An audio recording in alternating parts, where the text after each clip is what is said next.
think. I can't remember the date off the top of my head, even though I have it on one of my shirts. But the story goes that the most common story was that he was some kind of like factory worker, maybe ex-military. He got fed up with the man kind of thing, and he wanted to stick it to the man. So he hijacked a plane, said he had a bomb on the plane. I think they landed, and he refueled. He asked for certain stipulations. He wanted, I think, 3 or 4 parachutes, X amount of money of unmarked bills. And, this was a November night. He was flying between Portland and I can't think of where it was off the top of my head.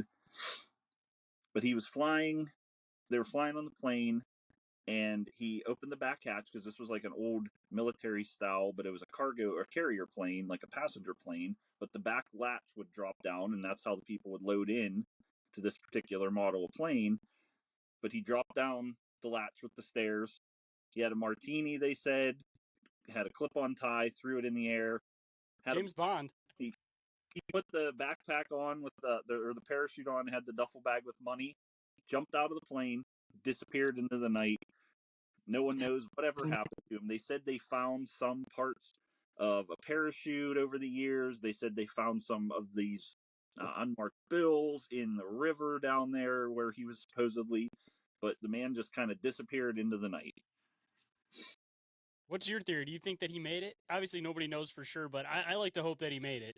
I want to say that for someone, if they were in the military and they were a paratrooper at that time, and it seems pretty logical that this guy would have worked in a factory or something along those lines. That's just kind of how that went about. He probably had hundreds of jumps anyway. So, he's in a suit and tie, but, maybe he had this all planned out and had it marked. He probably, the logical thinking in me says he probably landed in a tree or crashed and broke his leg in the middle of the night because he couldn't see anywhere. But, the romantic in me says he got away with it. Hey, I mean, those paratroopers, though, they'd be dropping into the middle of the jungle, in the middle of the night. So, I mean, he may have some more skills than people gave him credit for. Yeah, all he could have had a flashlight, some kind of small flashlight in his suit coat, whatever, that put it in his mouth when he was jumping to see where he was landing. He maybe knew the territory, knew where the river bends were, where the soft, river shore was. But, he just could have been tracking time on his watch for the flight, made the flight a few times, but kind of a fun folk hero story. For a lot of people, they said if there ever were a cryptid that was a human, it would be DB Cooper. Dude, the martini thing, though, that gets me. That just sounds like some straight James Bond shit. Especially if he was in the suit. He's just like, shaken, not stirred. No, I'm out. See you later. They said he was so calm, all the passengers got off, and he just had, the minimum people, the flight attendant and the pilots, when they took off from the first landing point. He just kind of scared them into it. Here's my demands.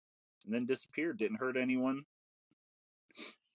See, it seems like he was fully planned, so that's why I'm hoping and thinking that he made it. Because, I mean, even if he did, there's a good chance that he probably isn't alive now anyways, but... Right.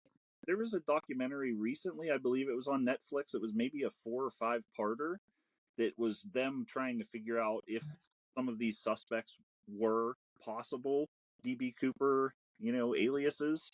So they went through this whole list of them, and a couple of them ended up passing away recently between then and now. One of them almost bid on a book deal, but how are you going to ever know? The only description of him were from the people that saw him on that plane, the handful of people. And if you see someone in a crowd, or if you see someone in any situation for a couple of minutes, how are you ever going to remember their specific look unless you have a photographic memory? So he could have just shaved for this specific thing. He could have, lost some weight over the course of a year so that he wasn't recognizable. There's so many variants and possibilities, but I like to believe that he got away with it and stuck it to the man. See, he left his suit down on the ground, and most people have seen him, but he's actually hiding as a Sasquatch. He was. He was the Patterson Gimlin film. Well,